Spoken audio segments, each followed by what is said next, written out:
Silakan kepada TA untuk membacakan. Dimanapun Anda berada, selamat datang di siaran langsung Rapat Panitia Kerja Badan Legislasi DPR RI untuk melanjutkan penyusunan rancangan undang-undang tentang perubahan kedua atas Undang-Undang Nomor 6 Tahun 2014 tentang Desa. Oleh karena itu, pemirsa tetap saksikan jalannya Rapat Panitia Kerja Badan Legislasi DPR RI pada hari ini, dan saya Nazia Sudirja, selamat menyaksikan. Yang kedua kemarin diberikan, kita belum terima ini. Ya Pak, bahan printnya belum ada. Bahan printnya mana? Sebentar ya.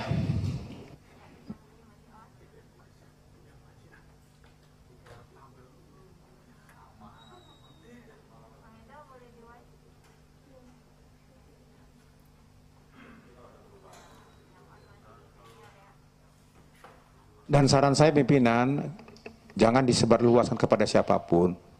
Kita harus menjaga privasi kita karena ini baru konsep awal, sehingga tidak tersebar kemana-mana. Ini supaya kita jaga betul. Nanti jangan sampai kita jadi berguncingan di luar sana, sementara kita juga nggak tahu bahwa itu sudah berubah banyak. Jadi mohon para teman-teman, khususnya para TA, jangan diberikan kepada siapapun yang tidak berkepentingan. Terima kasih pimpinan. Terima kasih Pak Sturman. Sebentar Pak ya, dibagikan. Sambil menunggu pimpinan, saya setuju dengan Pak Sturman karena memang dia Panjaitan, jadi aku setuju. Jadi ulangi. Begini, saya setuju dengan Pak Sturman karena memang dia Panjaitan, jadi saya setuju gitu maksudnya. Iya.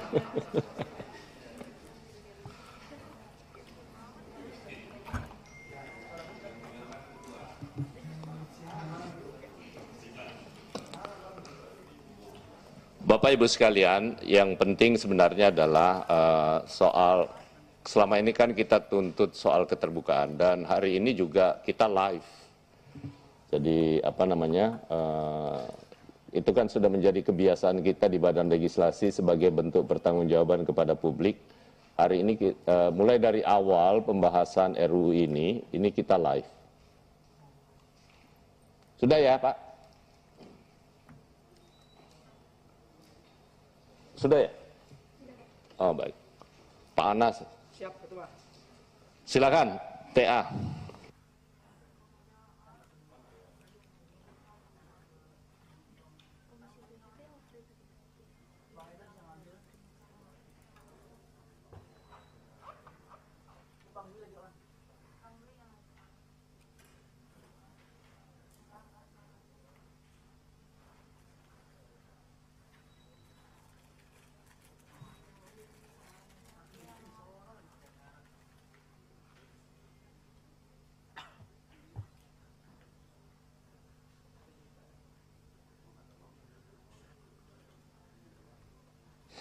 Baik, Assalamualaikum warahmatullahi wabarakatuh. Salam sejahtera untuk kita semua, pimpinan dan anggota Badan Legislasi yang kami hormati. Izinkan kami membacakan masukan-masukan dari hasil rapat kemarin. Yang pertama, sebagaimana yang ditampilkan di layar karena masih dalam proses dicetak hard copy-nya, di angka 33, di nomor 33. Masukan dari Bu Lulu, FPKB, mengusulkan untuk menambahkan dan mengubah beberapa definisi dalam pasal 1, angka 17, angka 18, angka 19, dan angka 20 di ketentuan umum.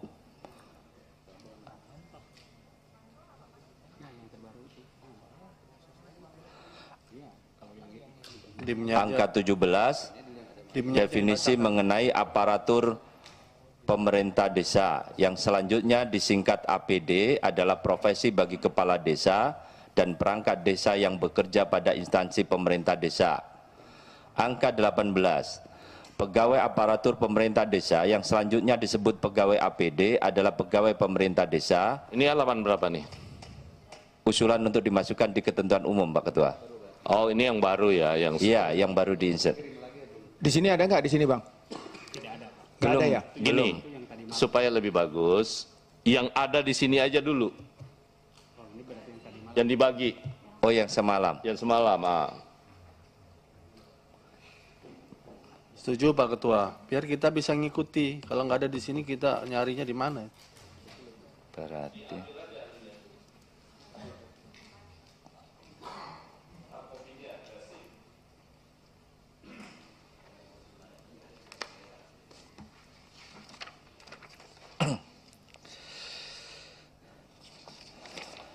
baik, izin pimpinan. Di angka 11, di nomor 11, masukan dari Ibu Lulu dari EPKB mengusulkan untuk menambahkan dan mengubah beberapa definisi dalam pasal 1 ketentuan umum. Jadi tadi yang dibacakan itu hanya merinci saja yang terkait dengan APD dan lain sebagainya itu. Catatan dari 11, ya, ini hanya judul undang-undang. di yang sebelah kanan, Pak Ketua, tanggapan anggota Oh balik. iya. Ya. Itu angka 15 di sini. Oh, angka 15, ya mohon maaf. Iya. Oke, terima kasih. Di angka 15, masukan dari Ibu Lulu, EPKB mengusulkan untuk menambahkan dan mengubah beberapa definisi dalam pasal 1. Catatan, pasal 1 sudah diubah dalam Perpu Cipta Kerja, sehingga tidak dapat dilakukan perubahan kecuali dengan UU yang menggunakan metode omnibus. Hal ini sesuai dengan lampiran 2 Undang-Undang Nomor 13 Tahun 2022 tentang perubahan kedua atas Undang-Undang Nomor 12 Tahun 2011 tentang pembentukan peraturan perundang-undangan. Baik. Kita konsisten ya, karena tugas kita selain melakukan perubahan secara substansi juga kita melakukan sinkronisasi. Setuju ya, jadi kita tidak batal untuk masuk ya. Baik, lanjut. Di nomor 69, pasal 5A, ada masukan dari Pak Supriyansa, FPG, ditambahkan kata pusat setelah kata pemerintah. Kemudian masukan dari Pak Hinca, FPD, setuju dengan rumusan ayat 1, untuk ayat 2 harus diberikan akses untuk menghindari keterisolasian. 69, Pak. 69, Bapak. Halaman 13. Baik. Kemudian masukan dari Bu Desi, FPAN, perlu diatur dalam pasal 5A, pemanfaatan dan pemberdayaan dana konservasi dan rehabilitasi dalam bentuk destinasi wisata alam dan pemberdayaan ekonomi lainnya. Masukan Pak Mukhlis, FPDIP, pasal 5A menyebutkan tidak hanya hutan dan kebun produksi, tetapi juga mengatur hutan konservasi dan hutan lindung atau register. Catatan di halaman 14, 1. Penggunaan kata pemerintah sudah sesuai dengan perubahan pasal 1 tentang Undang-Undang Desa sebagaimana diubah dalam Perpu Cipta Kerja.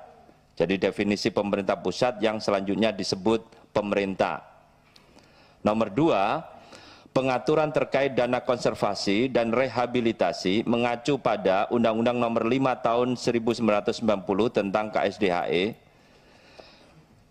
yang peruntukannya bagi konservasi dan rehabilitasi kawasan suaka alam, kawasan pelestarian alam, dan bagi wilayah sistem penyangga kehidupan yang mengalami kerusakan. Izin pimpinan, pemerintah itu kan di Undang-Undang Cipta Kerja ya, Perpu yang baru itu kan. Nah, apakah kita mengacu ke sana? Apakah tidak perlu lagi ditulis lagi di sini dalam konsideran penjelasan di pasal bab 1? Supaya tidak orang kan tidak harus membaca yang di sana kan? Disamakan aja kalau bahwa pemerintah pusat itu selanjutnya disebut dengan pemerintah supaya memudahkan kita, nggak perlu kita buka lagi ke undang-undang yang nun jauh di sana gitu. Supaya mempermudah orang membacanya. Demikian pimpinan, terima kasih. Silakan. Izin Pak Ketua, Pak Sturman, mohon maaf. Jadi tadi konsisten dengan yang masukan Bu Lulu untuk memasukkan tambahan definisi di ketentuan pasal 1 di ketentuan umum. Jadi konsisten dengan di Undang-Undang Cipta Kerja itu kan harus melakukannya dengan metode omnibus. Dan itu sudah diperbaiki di ketentuan Undang-Undang Cipta Kerja. Sehingga konsisten penyebutan pemerintah nanti mengacu ke sana. Maksud saya, kita kan tidak merubah Undang-Undang Cipta Kerja, menyesuaikan aja. Di Cipta Kerja kan pemerintah pusat yang selanjutnya disebut apa, kan itu kan. Coba deh baca lagi. Kita nggak merubah apapun. Ya, supaya jelas di Ciptaker. Coba dilihat aja. Coba tambahkan Pak ya. Kalau memang itu pemerintah pusat selanjutnya disebut pemerintah bla bla bla, nah di sini juga kita pemerintah pusat disebut dengan tidak menyimpang, tidak merubah apapun, cuma memudahkan orang untuk membacanya gitu loh, agar tidak melihat lagi omnibus itu. Ya, terima kasih Pak Turman yang kami hormati, Pak Pimpinan, mohon izin Bapak Ibu sekalian. Jadi memang di dalam Undang-Undang 6 tahun 2023 yang menetapkan Perpu 22 tahun 2022, Perpu 2 tahun 2022 tentang Cipta Kerja itu, salah satu pasalnya, jadi bukan hanya di dalam definisi operasional Cipta Kerjanya, Pak Jenderal, tapi tentang bab Undang-Undang Desa, pasal 1 diubah. Nah, kebetulan mengubahnya diseragamkan sama dengan 78 undang-undang yang lainnya. Pemerintah pusat selanjutnya disebut pemerintah. Dan itu yang berlaku di Undang-Undang Desa yang ada di Cipta Kerja juga. Makanya kita ketika menggunakan kata pemerintah konsisten dengan pasal yang diubah di sana gitu. Jadi bukan Cipta Kerjanya tapi pasal Undang-Undang Desa yang diubah di dalam Cipta Kerja. Nah, itu yang makanya kemudian kita agak kesulitan, terkunci, tidak bisa kita tulis lagi menjadi pemerintah pusat. Karena dia sudah mendefinisikan pemerintah pusat selanjutnya disebut pemerintah. Hanya konsistensi saja sih gitu. Sehingga nanti semua norma yang ada di sini menggunakan kata pemerintah. Saya rasa kita setuju ya Pak. Karena masalahnya yang diubah itu Undang-Undang Nomor 6 di Undang-Undang Cipta Kerja, ya. Baik. Lanjut. Baik, kami lanjutkan di nomor 3, catatan. Hutan lindung, hutan konservasi, dan taman nasional termasuk bagian dari kawasan pelestarian alam. Ketentuan ini mengacu pada Undang-Undang Nomor 41 Tahun 1999 tentang Kehutanan dan Undang-Undang Nomor 5 Tahun 1990 tentang KSDHE. Sehingga dapat dirumuskan usulan rumusan yang baru di halaman 15 di ayat 1, pemerintah menetapkan wilayah desa yang berada di kawasan suaka alam, kawasan pelestarian alam, hutan produksi, dan kebun produksi. Ayat 2, penetapan wilayah desa sebagaimana dimaksud pada ayat 1 diberikan beserta kemudahan dalam membuat akses publik bagi masyarakat setempat. Ayat 3, desa sebagaimana dimaksud pada ayat 1 berhak mendapatkan dana konservasi dan atau dana rehabilitasi berdasarkan ketentuan peraturan perundang-undangan. Ayat 4, ketentuan lebih lanjut mengenai penetapan wilayah desa, kemudahan membuat akses publik, dan pemberian dana konservasi dan atau dana rehabilitasi sebagaimana dimaksud pada ayat 1, ayat 2, dan ayat 3 diatur dalam peraturan pemerintah. Ada tanggapan? Saya rasa cukup ya. Nggak boleh nanya. Silakan. Ini yang lagi panja RUU KSDHE ini. Enggak. Kalau saya hanya mau mencoba membuka ruang diskusi terkait ini kan bicara batas konservasi dan lain-lain. Apakah sandingannya hanya KSDHE atau UUPA gimana ya? Karena ya maaf ya pimpinan gitu, terkadang ada, itu kan dari awal saya konsisten mempertanyakan sandingan dengan undang-undang yang beririsan. Karena mayoritas desa itu tidak bermasalah dengan undang-undang KSDHE, tapi malah UUPA gitu. Saya minta apakah ini sudah juga dipikirkan oleh kawan-kawan tenaga ahli untuk bicara UUPA gitu, disandingkan dengan KSDHE, karena bicara ini kan kurang lebih pasti juga sudah ada sedikit banyaknya beririsan dan nanti akan menjadi permasalahan baru. Itu aja sih yang diantisipasi, karena konflik desa itu bukan hanya konservasi tapi batas antara yang mana ranahnya UUPA dan KSDHE saja sampai sekarang kan masih belum selesai. Terima kasih pimpinan. Silakan. Memang sebenarnya ya, ini ada satu problem.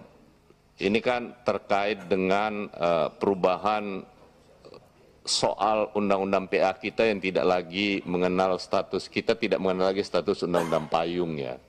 Jadi dulu kita itu jauh lebih mudah karena ada Umbrella Act sehingga akan lebih mudah untuk mensinkronkan semuanya. Namun demikian saya persilakan kepada, silakan Pak Firman. Baik, terima kasih pimpinan.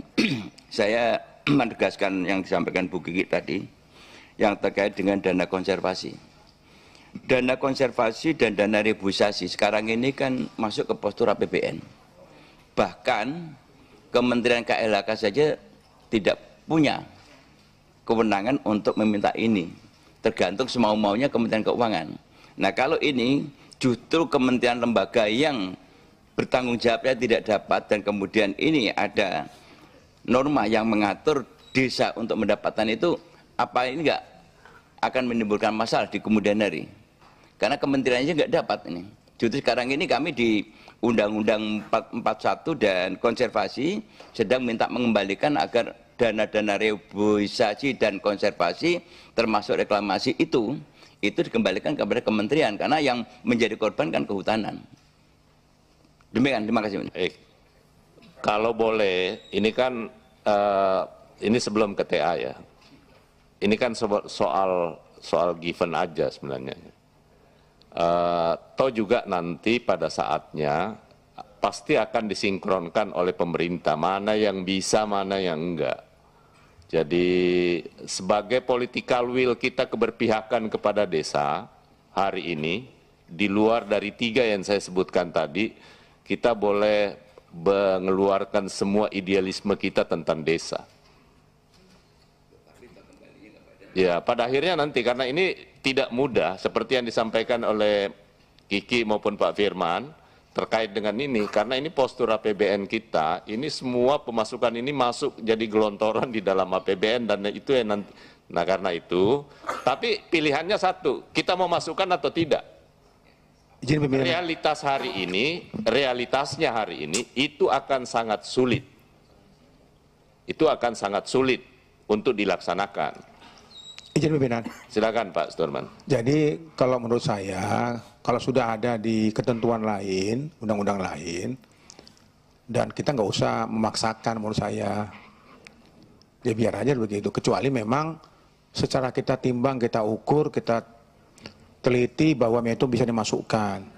Kalau nggak bisa ya ngapain kita capek-capek memaksakan diri. Kemudian saya mohon dengan sangat nih TA, karena juga para panja ini juga perlu banyak pencerahan juga nih tentang undang-undang desa yang atau kaitan dengan undang-undang yang lain. Kalau memang ada yang bapak-bapak ibu ketahui, ya sampaikan saja. Contohnya sederhana tadi tentang masalah pemerintah. Kalau pemerintah itu bapak sudah kemarin tahu ngapain dimasukkan gitu. Capek kali kita masukkannya itu. Kalau mulai kemarin sudah tahu ngapain harus tulis lagi sekarang. Gitu loh. Pak, ini sudah jawab gitu kan jadi selesai. Ini kan ngabisin tinta ini, ngabisin kertas untuk fotokopi. Ngapain dimasukkan kalau memang kita sudah ada? Makanya saya katakan sering sekali izin pimpinan, ditunjukkan undang-undang yang existing yang sudah berlaku sehingga kami yang di sini ini bisa membanding-bandingkan walaupun judul lagunya ojo dibanding-bandingke. Tapi kan tidak bisa, tidak semua harus seperti itu gitu loh. Supaya kita lebih cepat prosesnya. Demikian pimpinan, terima kasih. Ini memang kan yang penting kan speak up, Pak. Pimpinan. Boleh. Parle kan. Jadi karena kita parle, jadi speak up itu penting, Pak. Silakan Kiki. Sedikit saja. Ya itu dia sih. Speak up dengan menjaga ritme dan konsistensi kan begitu ya pimpinan. Itu. Jadi maksudnya saya hanya menegaskan kepada kawan-kawan TA dan khususnya kepada pemerintah gitu bahwa di pasal 5A ini ada yang sampai hari ini secara historis dan sampai hari ini memang antara UU-PA dan Undang-Undang KSDHA ini unsolved. Sedangkan tujuan dibentuknya sebuah undang-undang itu adalah kepastian. Saya takutnya ekspektasi kita semua di sini berpihak dengan apa yang disampaikan tadi oleh ketua. Oke, tapi jangan sampai gitu yang di-expect sama para aparat desa ini tidak sesuai juga Ya, ini saja ya. Kalau memang pemerintah menyanggupi syukur, tapi kalau tidak kan harus ada solusinya. Jadi itu saja yang mau saya sampaikan. Terima kasih pimpinan. Baik, ini sebenarnya kan di draft itu tidak masuk ya, tapi ini kan aspirasi dari semua kawan-kawan yang ditampung ini. Nah, supaya tidak menimbulkan perdebatan, saya mau tanya saja supaya kita ambil keputusan. Silakan teman-teman PDIP, ini kita mau masukkan atau enggak? Izin pimpinan. Ya Pak. Kalau memang sudah ada di tempat lain, yang sudah diatur dengan kementerian badan lain seperti dikatakan oleh Ibu Kiki Fatmala tadi itu, jangan kita paksakan dimasukkan, maksud saya gitu loh. Ini dari kami PD Perjuangan. Ini pembagian ke desa belum ada di undang-undang yang lain Pak? Maksudnya ada nggak di peraturan lain? Tidak ada. Kalau nggak ada silakan dimasukkan. Tapi kalau sudah ada di kementerian lain atau di undang-undang yang lain, nggak perlu masukkan lagi. Nanti kan bertabrakan kita nanti. Ya, ini belum ada. Justru usulan ini kenapa saya bilang penting? Karena dari kawan-kawan itu, ini kan buat apa namanya ya? Secara politik kita berusaha menjadikan desa sebagai pusat pertumbuhan. Nah, termasuk di dalamnya adalah memperbesar seberapa besar nanti desa itu punya sumber-sumber penghasilan yang lain. Tapi apakah itu nanti bisa, itu akan sangat ditentukan oleh pemerintah. Karena seperti yang disampaikan oleh Pak Firman tadi. Pimpinan, selama itu tidak bersinggungan dengan undang-undang lain dan untuk mensejahterakan masyarakat desa, kami PD Perjuangan setuju. Baik, silakan Pak Firman. Ketua, kalau itu dimasukkan, maka saya mengusulkan agar khusus pasal ini nanti ada penjelasan. Karena tadi saya sampaikan, KLHK saja tidak ada diatur dalam undang-undang itu. Alasannya adalah di dalam penjelasan bahwa ini bentuk tanggung jawab dan keterlibatan bahwa desa itu punya tanggung jawab untuk pelestarian lingkungan. Itu harus dimasukkan. Jadi ada argumentasinya. Karena masyarakat yang paling dekat dengan hutan itu kan desa. Sehingga ada bentuk tanggung jawab di situ. Kalau diserahkan KLK belum tentu juga dimanfaatkan untuk itu. Tetapi kalau itu diserahkan kepada desa, maka desa punya kewajiban setiap lingkungan, setiap hutan yang ada di lingkungannya, desa punya tanggung jawab. Ini konsekuensi. Betul. Untuk menerima anggaran tapi harus tanggung jawab untuk melestarikan lingkungan. Itu di dalam penjelasan. Makasih pimpinan. Baik, langsung dicatat ya usulan Pak Firman bahwa kalau itu pun terjadi pemanfaatannya dalam rangka untuk pelestarian. Di penjelasan ya. Artinya FPG juga setuju. Silakan Gerindra. Izin Pak Ketua. Oh, sorry. Saya gilir dulu ke fraksi dulu Pak Budi ya.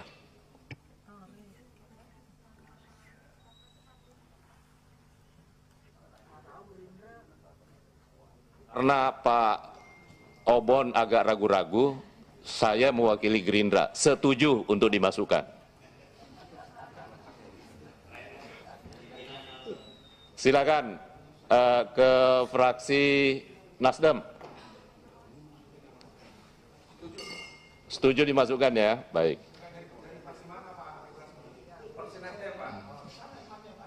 Silakan PKB. Tidak terbiasa Pak. Ini pasal setuju dimasukkan dana rehabilitasi apa semuanya. Yang dulu Pak, saya baca dulu. Baca dulu ya. Tidak. Silakan ke Demokrat. Fraksi Partai Demokrat setuju dimasukkan. Baik. Silakan ke PKS. Terima kasih pimpinan. Saya ingin menggarisbawahi usulan pimpinan tadi bahwa pembicaraan kita tentang RU Desa ini adalah semua eksplorasi kita tentang apa yang ideal untuk desa. Bahwa nanti berbenturan dengan undang-undang yang lain ataupun dengan ketersediaan anggaran pemerintah, itu soal nanti jawaban pemerintah kepada kita. Sehingga wacana kita pembangunan bermulai dari yang terbawah, bukan dari teratas. Terbawah itu bisa kita lakukan. Saya setuju itu.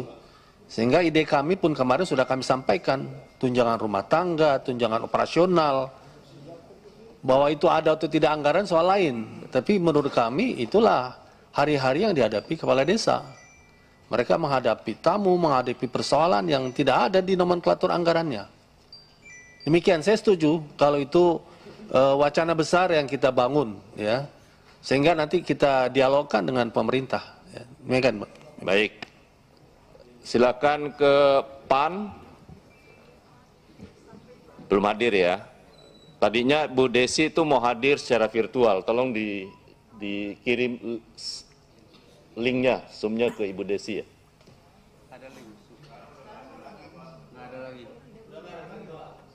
Oh sudah nggak boleh ya?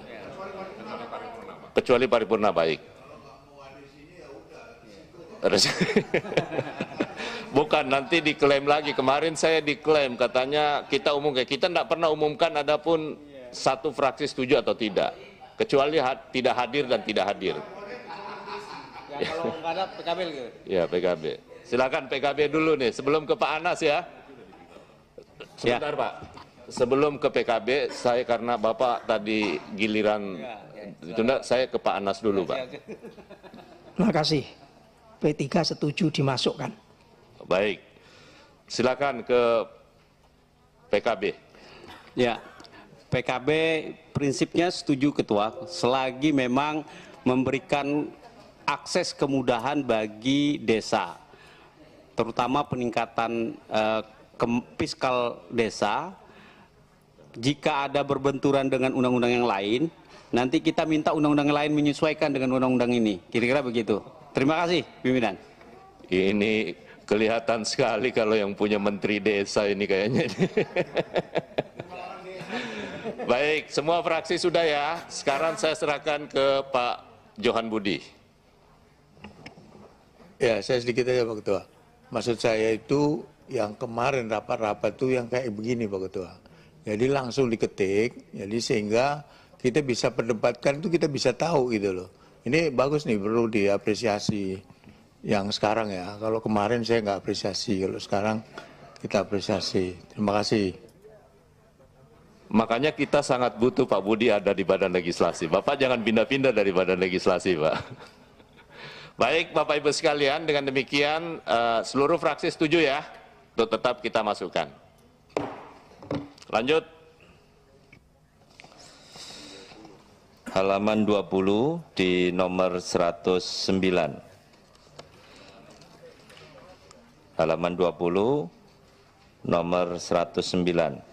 Masukan dari Pak Sahrul, FPKS, perlu ditambahkan tunjangan operasional untuk jamuan tamu. Masukan dari Pak Obon, FPD, mohon maaf, keliru itu.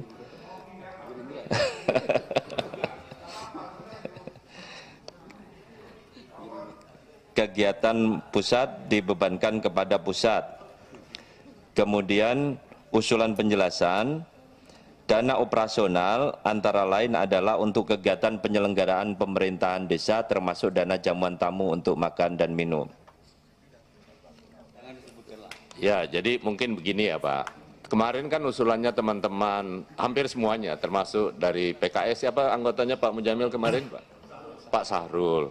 Yang paling elok kayaknya itu, ini kan soal jamuan tunjangan rumah tangga, ya kan, rumah tangga desa, operasional. Ya. Nanti kan sudah ada, coba bacakan semua itu jenis-jenis tunjangan yang ada di pasal lain. Coba ditampilkan.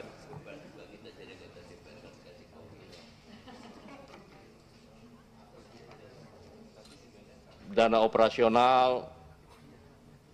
Izin Pak Ketua dan anggota yang terhormat, jadi ini dimasukkan karena memang yang terkait dengan dana operasional itu adanya di huruf H.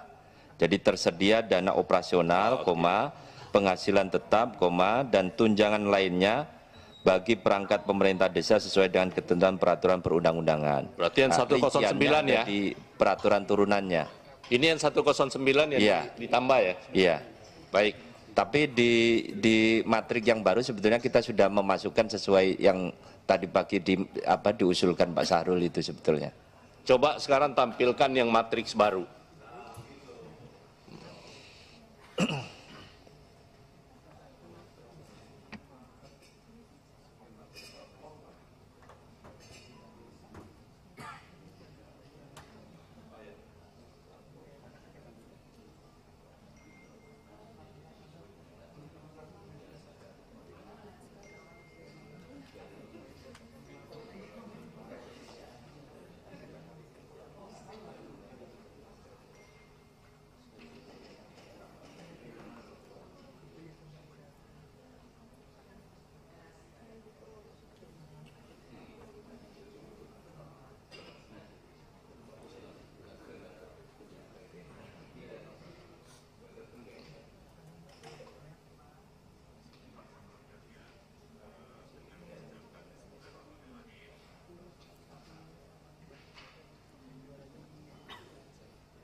Enggak, prinsipnya kan yang ini itu semua usulan hampir sama ya.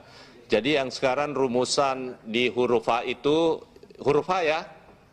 Jadi huruf A itu tersedianya dana operasional, penghasilan tetap dan tunjangan lainnya bagi perangkat desa sesuai dengan ketentuan perundang-undangan.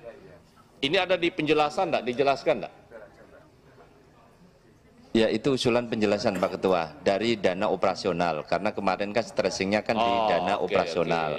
Jadi dana yang dimaksud dengan dana operasional itu adalah, tapi ini kan ada penghasilan tetap, masa tunjangan operasional jadi penghasilan tetap? Bukan, maksudnya di situ normanya tersedia dana operasional, penghasilan tetap, dan tunjangan lainnya.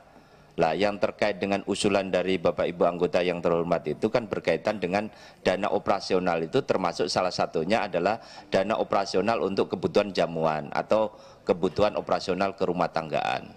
Ya, mungkin jadi ditambahkan penjelasannya begitu. Ditambah penjelasannya udah ada. Mana nih usulannya? Nah, ini diusulkan untuk ada penjelasan. Pemerintah desa termasuk dana jamuan tamu, jangan jamuan tamu lah. Pimpinan. Itu tunjangan rumah tangga lah. Kan kalau di kita itu di mana di pemerintah daerah, bupati, wali kota kan urusan rumah tangga kan, nomenklaturnya gitu loh. Iya Pak? Kan ada dua Pak, ada dana operasional, ada yang tunjangan rumah tangga tuh. Pimpinan, sedikit aja. TA mungkin kawan-kawan TA, tadi saya diskusi sama Pak Firman juga, tolonglah pakai istilahnya itu yang memang sesuai dengan kelaziman perundang-undangan dan peraturan, jangan juga tiba-tiba muncul apa ini jamuan tamu. Kayaknya terminologinya uncommon deh nih kayaknya gitu. Makasih. Ya, dana operasional rumah tangga desa ya, rumah tangga desa. Desa itu kan mencakup buat keseluruhan perangkat dan yang lainnya. Mungkin izin pimpinan. Silakan Pak. Mohon nomenklaturnya harus dipastikan Pak. Apakah perangkat desa atau pemerintah desa atau musyawarah desa, kan beda-beda semua itu. Perangkat desa beda dengan pemerintah desa. Jangan salah masuk barang itu. Wah. Jadi ini penting Ketua, karena saya pernah di BKO ke Komisi 2 membahas pemilu. Ini ada masalah serius yang dihadapi kepala desa. Di dalam undang-undang pemilu itu penyelenggaraannya itu kan faktanya kan di lapangan yang menyediakan TPS dan sebagainya itu kan kepala desa. Tetapi untuk anggaran, untuk kepentingan yang terkait dengan kegiatan di KPU itu tidak ada anggaran di KPU maupun di undang-undang lainnya. Maka dari itu, karena ini menjelang pemilu, ini betul, saya setuju dimasukkan, namun tadi saya sepakat dengan Bu Kiki, normanya itu adalah ajas kelaziman yang di dalam undang-undang itu kira-kira apa? Tidak hanya untuk jamuan, ini termasuk jamuan. Karena nanti pada waktu penyelenggaraan pemilu, bupati dan aparatur itu turun ke desa-desa itu, mengadakan pengecekan itu kan dijamu. Itu kan perlu anggaran besar, dan waktu itu kita usulkan di KPU, KPU nggak setuju mengalokasikan anggaran itu. Dan sampai sekarang itu masih gantung. Jadi saya setuju dimasukkan. Makasih.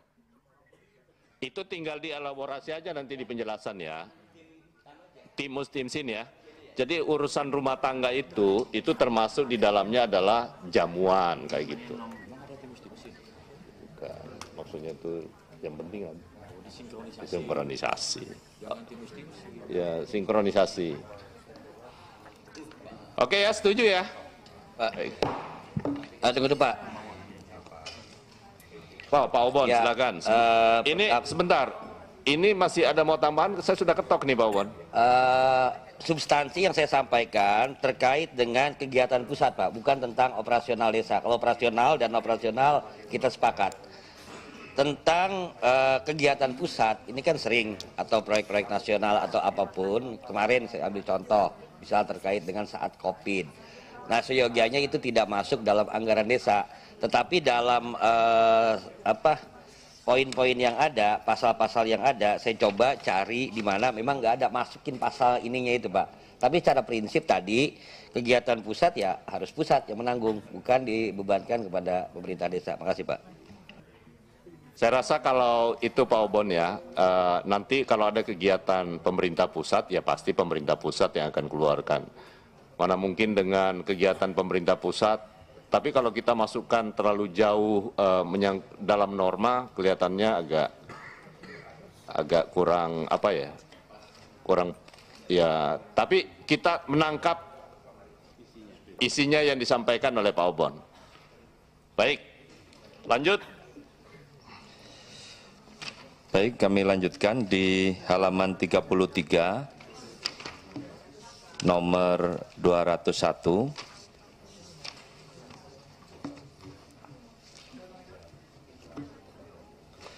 Ada usulan dari Bu Lulu, FPKB, dan Pak Anas, FP3, menambahkan jaminan ketenagakerjaan, pemanfaatan tanah bengkok, tunjangan istri atau suami dan anak, dan tunjangan lainnya, serta disesuaikan dengan ketentuan pasal 50A dan pasal 62. Sehingga dibuat rumusan usulan di huruf C, jika sebelumnya di huruf C itu bunyinya adalah menerima penghasilan tetap setiap bulan, tunjangan dan penerimaan lainnya yang sah, mendapat jaminan kesehatan, menjadi huruf C menerima penghasilan tetap setiap bulan, tunjangan dan penerimaan lainnya yang sah, mendapat jaminan sosial di bidang ketenaga kesehatan dan ketenaga kerjaan. Kemudian ditambahkan usulan penjelasan di huruf C itu, yang dimaksud dengan tunjangan antara lain adalah tunjangan istri atau suami, tunjangan anak, tunjangan kinerja, dan tunjangan hasil pemanfaatan tanah bengkok. Pimpinan. Silakan. Ini mau bicara dulu Pak Sturman dulu ya. Saya serahkan ke fraksi dulu. Siap. Dia mau ke fraksi. Terima kasih Pak. Ini tanah bengkok ini apa yang bukan lurus maksudnya? Jadi penjelasannya jangan tetap bengkok. Kenapa nggak lurus kita bikin? Ya. Jadi gini. Yang dimaksud dengan tanah bengkok adalah bla bla bla gitu. Jangan tetap bengkok lagi tulisan di sini penjelasannya. Tambah bengkok barang itu. Ya. Nggak semua orang tahu bengkok itu Bang. Ya. Di kampung kami nggak ada yang bengkok. Kampung saya nggak ada Pak tanah bengkok. Tanah kas desa maksudnya Jawa. Jawa aja itu sektoral aja. Baik. Nanti ya usulan Pak Sturman itu menjadi hampir semua sepaham ini menyangkut soal istilah tanah bengkok itu. Tadi Pak Awi singgung nih. Bengkok atau bengkok Pak? Bengkok. Ya. Bagaimana kita mengatakan itu E atau E? Tergantung Bapak berasal dari mana. Nanti menteng kita bilang menteng, sama aja kan? Iya. Setuju Pak, setuju. Ketua, itu silakan. Kalau nggak salah ada istilahnya itu tanah kas desa begitu kalau nggak salah ya. Karena kalau di Madura itu bukan bengkok, percaton gitu. Malah kalau semua itu diakomodir repot nanti panjang itu. Jadi usulannya adalah tanah kas desa, mungkin ditambah lagi contohnya di Jawa dikenal dengan tanah bengkok, kan di penjelasan. Di Madura dikenal dengan percakon, ya kan supaya lebih jelas ya. Ya, Pak Firman. Baik, terima kasih Ketua. Saya ingin menanyakan saja, bagi desa yang tidak punya bengkok, bagaimana ini pengaturannya? Karena ini juga ada yang, ini kan tidak semua desa itu punya bengkok. Ada juga desa yang tidak punya bengkok. Terima kasih. Artinya ini perlakuan khusus berarti, karena di kampung saya kan nggak ada Pak, dapil saya. Tapi selama itu hukumnya hidup dan diakui berlaku, ya intinya kita tetap mengakui itu. Maksud saya gini Ketua, harus ada rasa keadilan bagi desa-desa yang tidak memiliki bengkok, juga harus ada aturan yang mengatur tentang hak dan hak mereka untuk mengenai ini, supaya ada keseimbangan. Kira-kira rumusan yang terbaik buat Pak Firman ini gimana ya? Artinya kita berharap desa bagi mereka yang belum memiliki dana kas desa, tanah kas desa itu wajib disediakan. Ya kan? Begitu solusinya. Solusi. Tapi nanti ya tolong ya, maksudnya tolong rumuskan, kita mengerti maksudnya Pak Firman itu dari sisi aspek keadilan.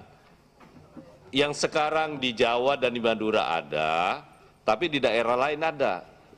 Nah, di daerah lain ini kita juga harus beri afirmasi. Nah, bagaimana caranya? Tolong rumuskan ya di penjelasan. Ya. Izin pimpinan, tambahkan sedikit tentang tanah bengkok atau bengkok ini. Mungkin kita nggak bisa samakan di semua daerah, Pak. Nggak semua daerah yang ada yang bengkok, ada yang lurus, kan macam-macam peristiwa apa. Dan itu asal muasal dari ribuan tahun yang lalu. Jadi nggak bisa kita tiba ujuk-ujuk karena kita membuat undang-undang kita paksakan semua setiap desa harus punya tanah kas desa. Nggak bisa juga seperti itu. Nanti kita memaksakan kehendak kita akhirnya berbenturan dengan yang lain. Jadi yang ada monggo kerso di Lajeng Kemawon. Tapi yang nggak ada ya nggak usah dipaksakan. Demikian, makasih. Atau sedikit ketua. Sebentar Pak, saya gilir ini. Silakan ke Gerindra. Nanti berikutnya saya mulai dari Pak Anas ke atas lagi. Ya, baik. Tanah bengkok atau TKD di beberapa wilayah memang berbeda. Kemudian dalam pengelolaannya pun ada, katakan satu desa mendapatkan 10 hektar sejak turun-temurun, bahasanya tadi beribu tahun yang lalu, tapi nggak segitu juga. Biasanya mereka dalam 10 hektar misal, ada yang dikelola oleh kepala desa secara langsung, ada yang disewakan, dan macam-macam. Ya saya rasa hal-hal teknis yang sudah berlaku dan baik, itu tidak perlu diatur secara konkret dalam undang-undang ini, biarlah berjalan. Karena kalau kita masuk pada hal-hal yang sifatnya mengatur tanah bengkok, mengatur tentang SK, yang lain-lain, sementara banyak hal substansi yang tidak kita atur. Sebaiknya kalau bicara tentang tunjangan, tunjangan keluarga, tunjangan yang lain-lain, itu sudah cukup. Tapi tunjangan tanah bengkok jangan masuklah, atau tunjangan kas desa, selama ini mereka sudah berjalan. Makasih. Baik, nah ini usulan baru lagi nih, ya supaya ini tidak usah, karena ini kan soal hukum yang sudah berlaku secara turun-temurun bagi, tidak perlu dibuat nomenklaturnya dalam undang-undang. Silakan silakan.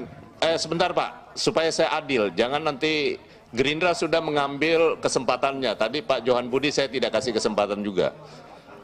Nanti saya diprotes Pak Budi, Pak. Nanti habis ini Bapak yang terakhir. Silakan ke fraksi Nasdem.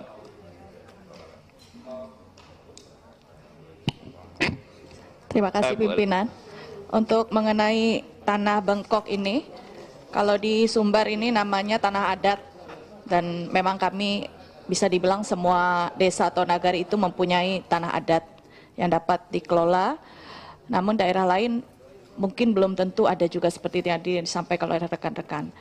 Yang ingin saya sampaikan bahwa apakah seperti tanah khas desa ini juga ada berbentuk aset lain?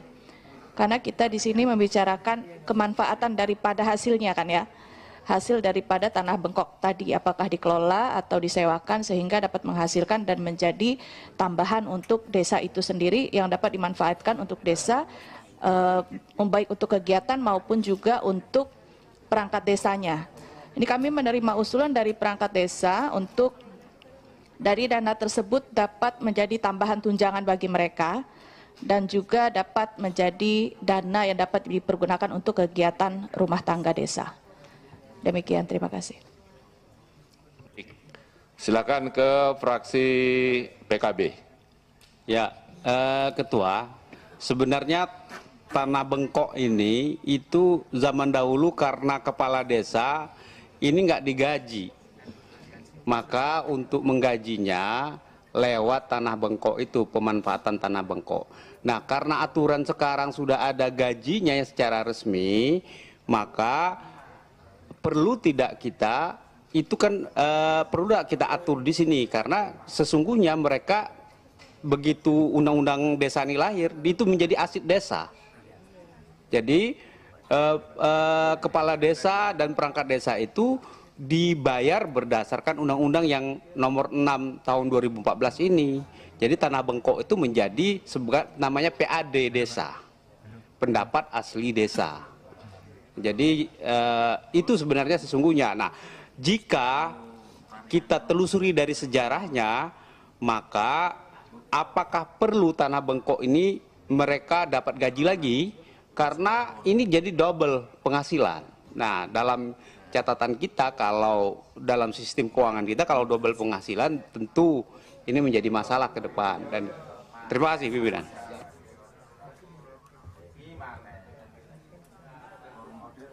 Tapi ini meluruskan sejarahnya. Ya, oke.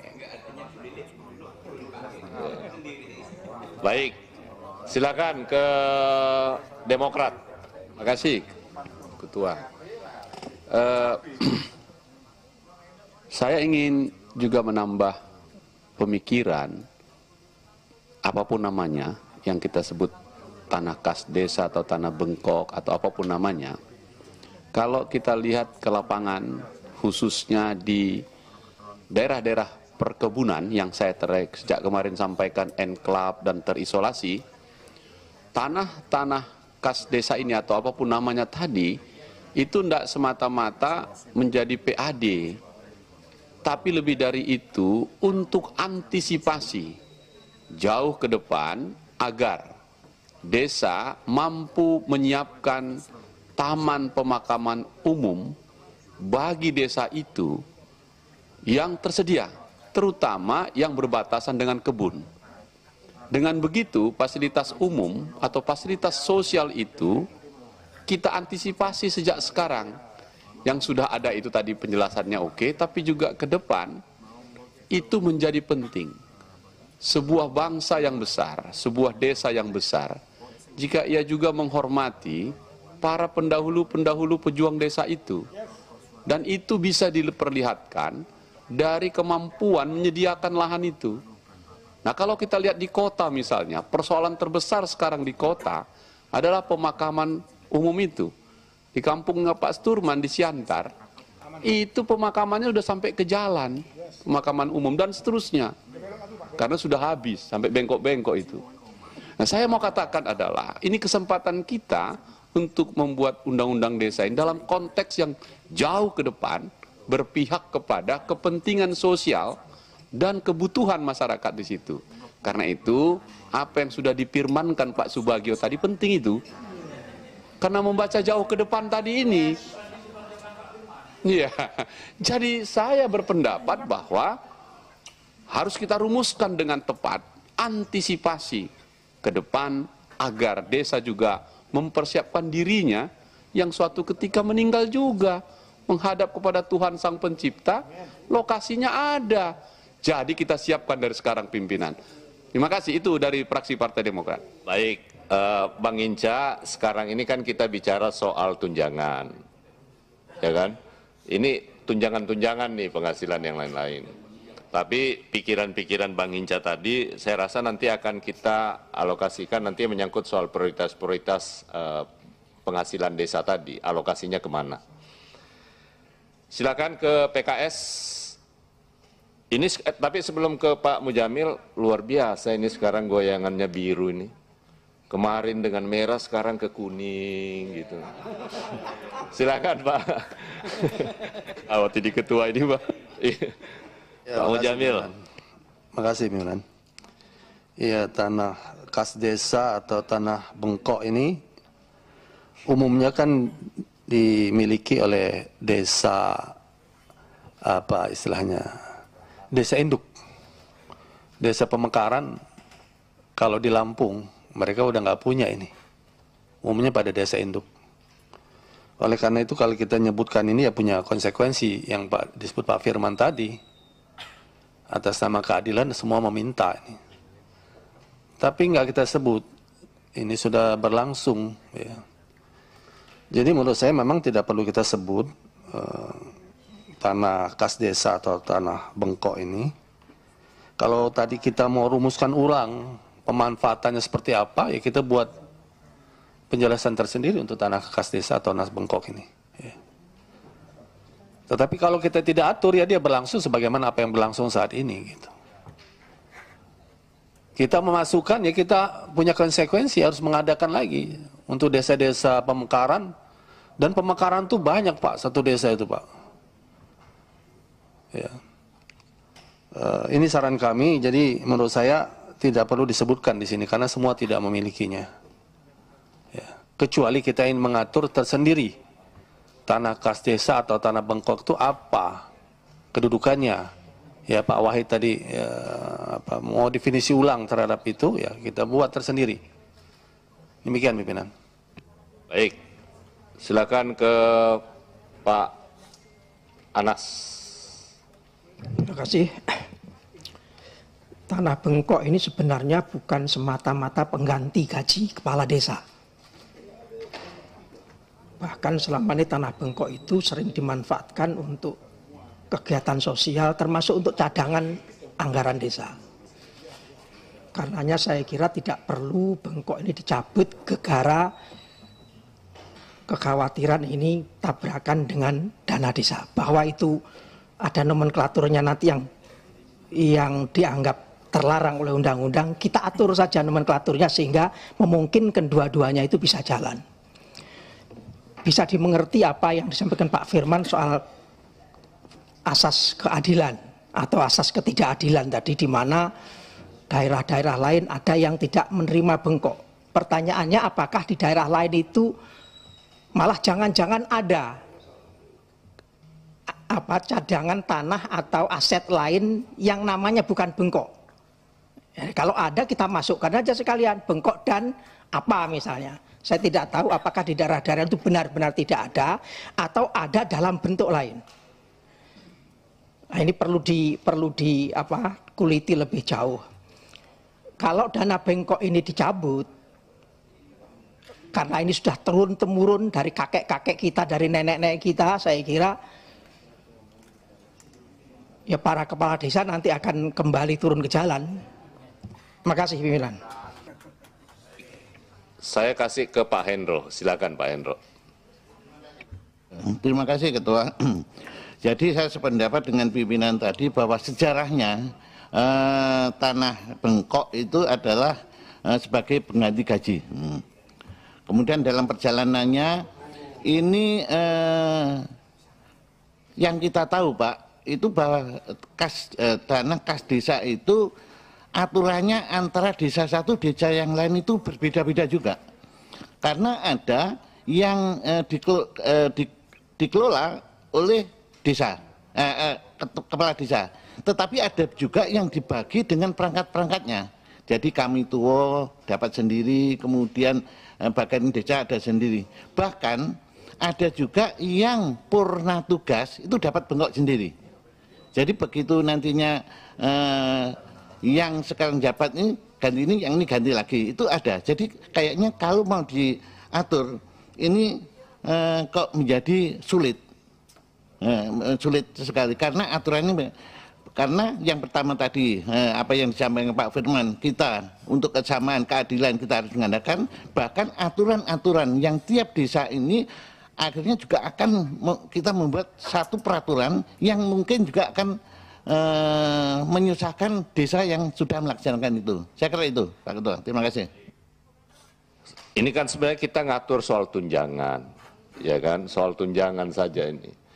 Boleh tidak kalau tanah bengkok itu satu kita tetap masukkan itu menjadi sumber tunjangan buat perangkat desa. Tapi sebenarnya dia lebih utama menjadi pendapatan asli desa.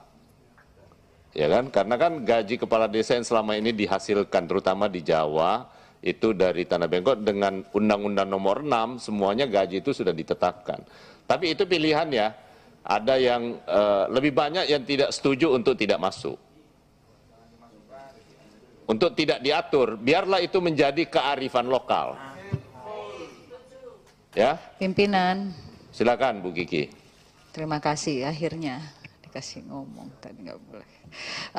Saya menegaskan mungkin yang pimpinan sama ini memang betul 201 ini kan substansinya saya rasa tidak perlu masuk ke teknis. Ini kan teknis nih. Ya, seperti yang saya sampaikan teman-teman TA. Saya mencoba menggoogling karena jujur pemahaman tanah bengkok ini buat kami yang di luar pemahaman kayak Pak Sturman saya yang dari Sumatera ini agak awam gitu loh. Dan ternyata iya karena ternyata kan begini, itu tadi ini juga ternyata kenapa tanah bengkok ini menjadi permasalahan seringkali. Ini beririsannya sama undang-undang pokok agraria ada di dalam sini nih gitu. Nah, ini yang tadi saya sampaikan. Jadi jangan terjebak dalam situasi teknis. Karena 201 ini substansinya sudah cukup menurut kami gitu. Jadi lebih baik tidak usah dimasukkan. Dan kedua, jangan juga sampai ada usulan rumusan tadi yang jaminan sosial di bidang kesehatan dan ketenagakerjaan. Saya sepakat kalau memang ketenaga kerjaannya dilepas jadi rancu juga. Kalau memang mau ya jaminan kesehatan titik gitu. Jadi tidak semua juga harus, mohon maaf Pak Wahid, tidak semua juga harus diakomodir gitu loh. Kalau memang tidak relevan. Nah, kemudian saya mengingatkan saja bahwa undang-undang itu berlakunya nasional. Jadi tolonglah kalau memang kita mau merumuskan ini ya berlakunya nasional, tidak subjektif. Terima kasih pimpinan. Boleh pimpinan, sedikit. Ini satu putaran lagi ya, Pak Firman, habis ini ke Pak Anas. Baik, terima kasih pimpinan. Sebetulnya di 201 ini kan sudah jelas bahwa ini kan yang diatur kan menerima penghasilan tetap setiap bulan, tunjangan dan penerimaan lainnya yang sah serta mendapat jaminan kesehatan. Ini sudah clear sebetulnya. Tapi dengan adanya usulan Bu Lulu, ini malah menjadi rancu. Apalagi tadi yang namanya terminologi bengkok itu kan tidak ada di seluruh wilayah. Nah, kalau bengkok ini menjadi salah satu sumber penerimaan PAD karena tadi konsekuensi undang-undang desa, ini boleh. Oleh karena itu yang namanya untuk meningkatkan penghasilan kan tergantung nanti dinamika yang ada di desa itu. Kalau desa itu lebih dinamis tentunya akan lebih banyak PAD-nya, tidak hanya dari bengkok saja. Saya berkesimpulan bahwa ini tidak perlu diatur karena sudah cukup clear. Kalau saya mengusulkan bahwa 20C sudah cukup jelas. Namun nanti kalau ada penjelasan sebagai contoh seperti pimpinan sampaikan tadi, kami setuju. Antara lain ya penghasilan dari bengkok dan sebagainya boleh. Karena dengan munculnya bengkok ini menimbulkan seolah-olah tidak terpenuhnya rasa keadilan bagi kepala desa yang tidak punya bengkok dan yang punya bengkok. Terima kasih pimpinan. Kan Pak Nas. Terima kasih pimpinan. Soal tunjangan kesehatan dan tunjangan ketenaga kerjaan, tunjangan sosial, saya setuju tetap dipertahankan tunjangan kesehatan dan tunjangan sosial ketenaga kerjaan. Apanya yang tidak relevan? Untuk tunjangan sosial ketenaga kerjaan itu sebenarnya hak setiap tenaga kerja Indonesia. Apakah itu tenaga kerja formal maupun tenaga kerja informal.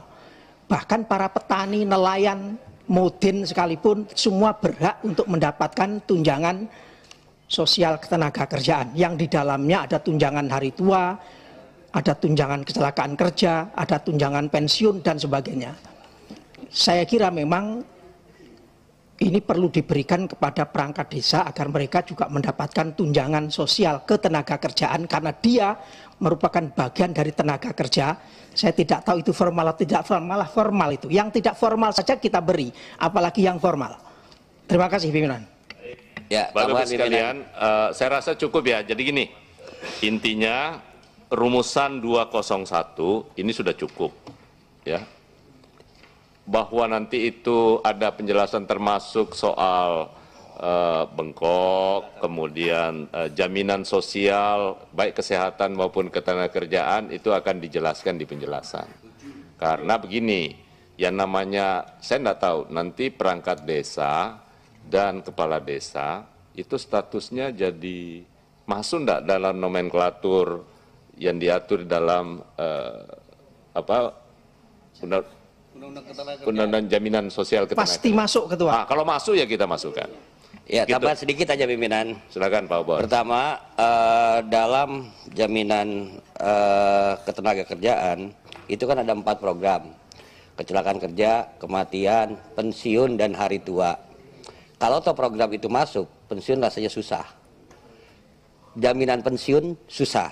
Tapi untuk jaminan kecelakaan kerja itu harus. Iya, kan ada boleh dibagi. Kita ambil 2 program atau berapa program.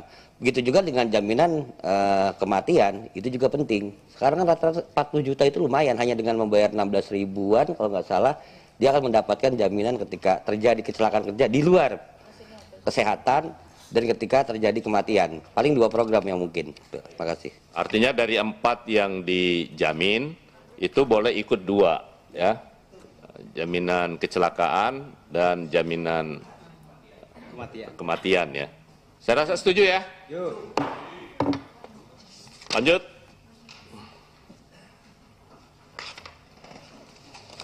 Di halaman 34 di nomor 202 di huruf D ada masukan dari Bu Desi Fpan. Frasa dalam bentuk uang dicari padanan katanya.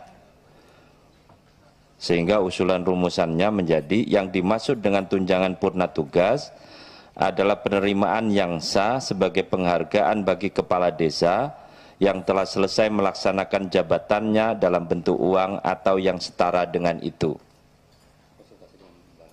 Sudah dikonsultasikan dengan ahli bahasa, Pak Ketua. Setuju ya? Kemarin ini kan kita setuju bahwa ada purna tugas, bukan pensiun. Karena itu agak sulit untuk di-cover kalau pensiun. Tapi purna tugas, ya kayak seperti anggota DPRD kita lah kira-kira ya Pak.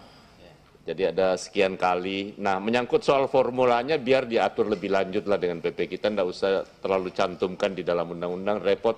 Nanti kita mengambil alih kewenangan eksekutif kalau itu. Tapi intinya kan harapan ada uang purna tugas bisa diatur, akomodir.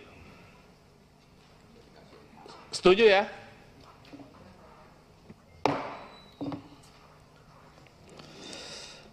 Halaman 34 di nomor 203 ada masukan dari Pak Johan Budi FPDIP dan Pak Obon FPD.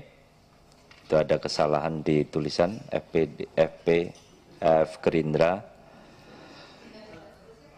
Pak Obon mau lapor ke aparat penegak hukum enggak?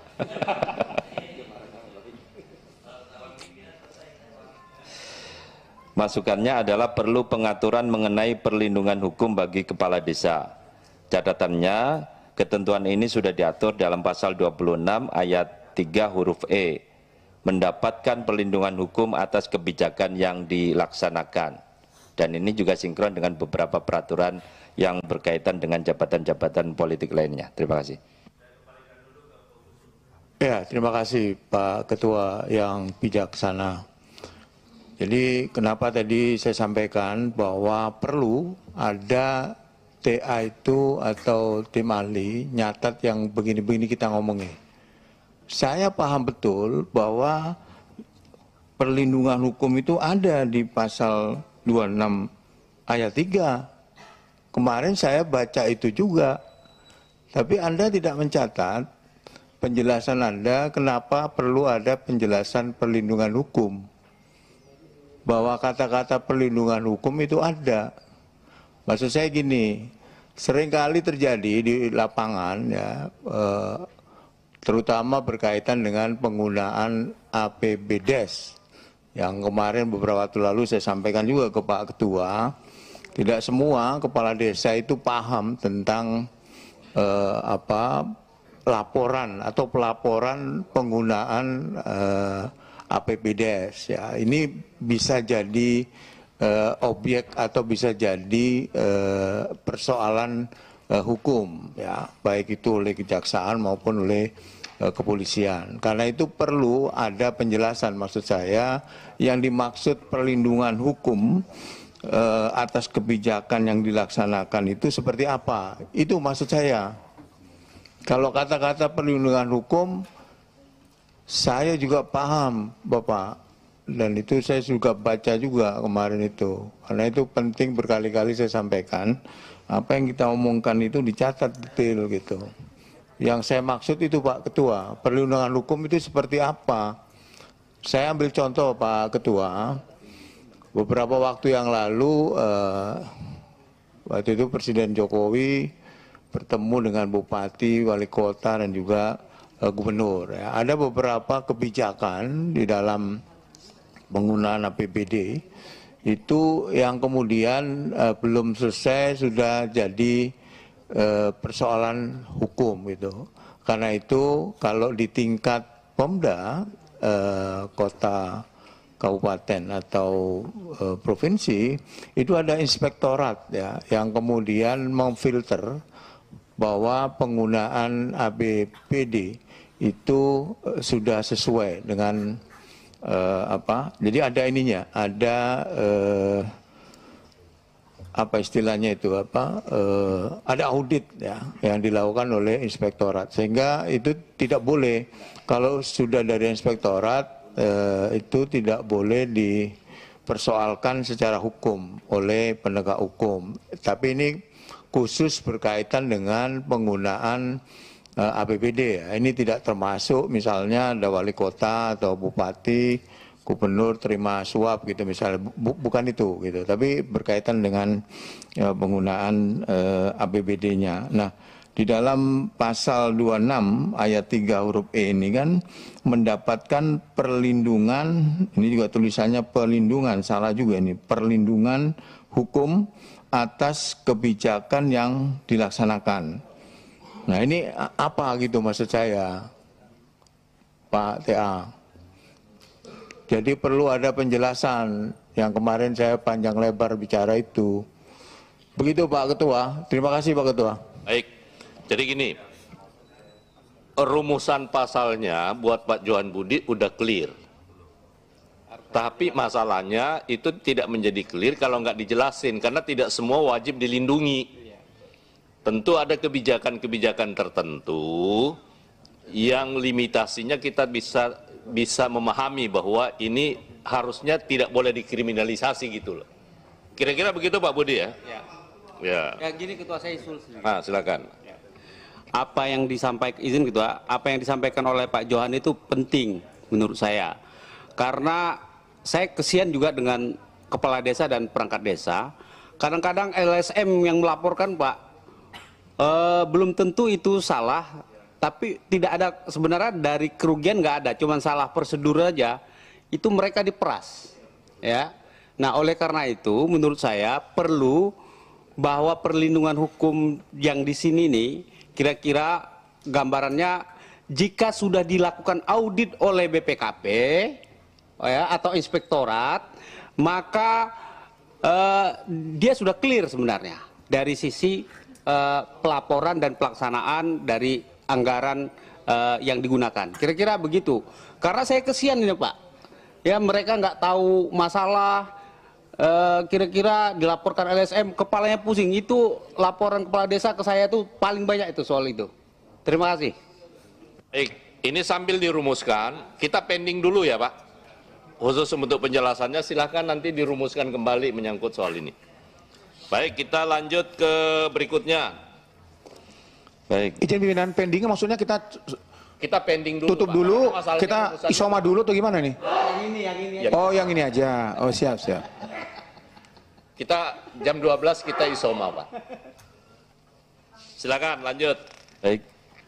Di halaman 36 di nomor 213 di huruf G mengenai mengundurkan diri sebagai kepala desa apabila mencalonkan diri sebagai anggota lembaga perwakilan rakyat, kepala daerah, atau jabatan politik lain sejak ditetapkan sebagai calon peserta pemilihan yang dinyatakan secara tertulis dan tidak dapat ditarik kembali.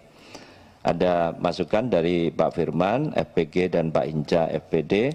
Ketika Kades mengundurkan diri dan digantikan PLT, maka penggantinya harus berasal dari desa tersebut. Catatan, secara substansi, usulan ini bertentangan dengan putusan MK nomor 128 garing PUU 13 garing 2015 pasal 33 huruf G dan pasal 50 ayat 1 huruf C Undang-Undang nomor 6 tahun 2014 tentang desa dinyatakan bertentangan dengan Undang-Undang Dasar Negara Republik Indonesia tahun 1945 dan tidak mempunyai ketentuan hukum yang mengikat.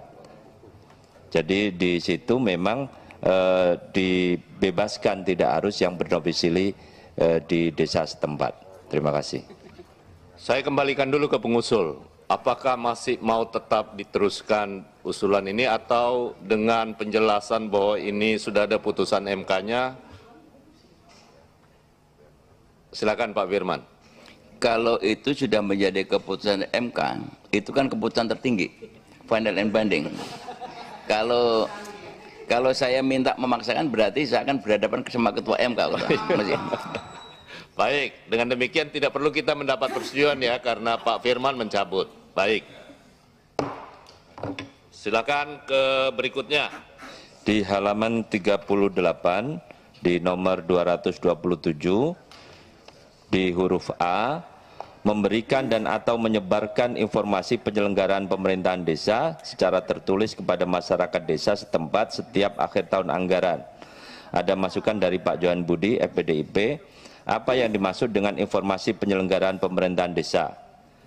Diberikan usulan penjelasan, yang dimaksud dengan informasi penyelenggaraan pemerintahan desa antara lain adalah informasi pembangunan infrastruktur desa dan informasi keuangan desa. Izin pimpinan, ini kalimatnya nggak enak banget dibaca ini.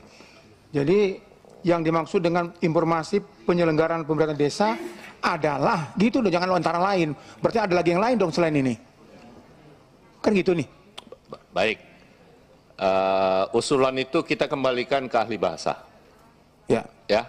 Apa mau pakai antara lain atau adalah biarlah menjadi domainnya Pak Wisnu ya. Ya, karena izin Pak Wisnu ini sudah 4 hari ini belum bicara Pak, jadi perlu kita bicara sebentar. Nah, kira-kira saya balikin dulu ke pengusul. Apakah rumusan penjelasan yang diusulkan oleh TA sudah memenuhi apa yang diinginkan oleh Pak Johan Budi? Terima kasih Ketua. Ini belum memenuhi apa yang saya maksud. Jadi poin utamanya yang perlu di-bold adalah masyarakat paham tentang apa sih yang digunakan, apa sih yang dilakukan oleh kepala desa terhadap APBDes-nya gitu. Jadi masyarakat itu tahu APBDes desa ini besarnya segini, itu akan digunakan untuk ini gitu. Nah, saya nggak tahu ini apa rumusan ininya, bukan soal pembangunan infrastruktur, tapi itu tadi, itu di beberapa desa sekarang itu sudah ada ditempel di balai desa atau di tempat balai pertemuan gitu, ditaruh di papan gede gitu, itu dijelasin APBDes desa X tahun anggaran ini itu ini apa digunakan untuk ini. Memang tidak detail banget ya, tapi ada di situ untuk misalnya pembangunan jalan sekian perlu waktu berapa, itu sudah ada gitu. Nah, maksud saya penjelasannya itu lebih kepada di persoalan itu sebenarnya. Jadi masyarakat desa mengacu pada bahwa pemerintahan desa harus memberi penjelasan kepada publik, informasi itu berkaitan sama penggunaan APBDes di desa itu. Kira-kira itu Pak Ketua, mungkin bisa dinikan lagi sama teman-teman di TA. Pak Ketua dikit nambahin boleh? Silakan. Terima kasih Pak Ketua. Ini sebelum dipanggil Pak Kapok sih saya. Jadi kawan-kawan TA dan kawan-kawan Balek, saya rasa yang namanya pertanggungjawaban ke atas ke bawah itu perlu. Jadi tidak meniadakan juga ke Bupati Wali Kota sebagai penguasa daerahnya gitu, pemerintah daerahnya. Nah, kalau di dalam desa ini kan kalau tidak salah tuh ada annual namanya apa sih musren atau apa, saya nggak paham lah ya, itu teknisnya apa, mungkin silahkan ditanyakan sama perangkat desanya, itu kan ada. Jadi apa yang sudah dilaporkan ke Bupati Wali Kota adalah sebuah kewajiban juga yang juga diiringi dengan dengan masyarakat desa melalui mekanisme tertentu. Seingat saya itu ada polanya sendiri mereka rapat desa itu loh ya. Jadi mungkin penambahannya tidak perubahannya itu memberikan dan atau menyebarkan informasi penyelenggaraan pemerintah desa secara tertulis kepada Bupati Wali Kota dan gitu loh. Jadi semua terakomodir karena kan pertanggungjawaban juga harus ada dari pemerintah daerah gitu. Terima kasih.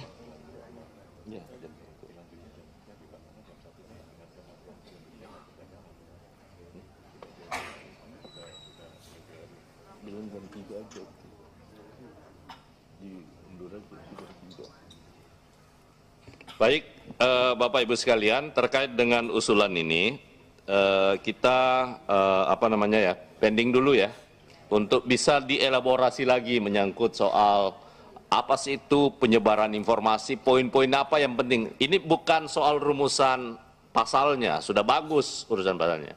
Cuman di penjelasannya yang penting untuk dielaborasi. Ya, jadi poin-poin apa sih yang harus kita sebarluaskan?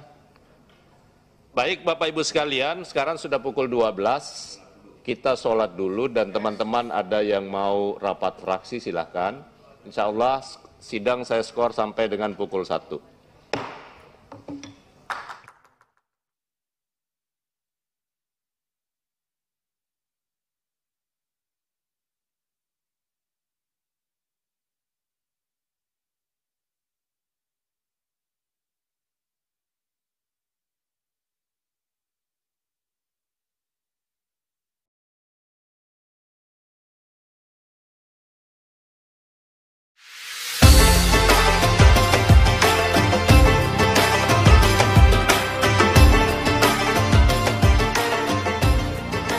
Idul Adha adalah momen yang penuh makna, yakni keikhlasan dan ketakwaan. Keikhlasan dalam berkurban merupakan wujud rasa bersyukur dalam meningkatkan takwa kita kepada Sang Pencipta. Di tengah dinamika yang semakin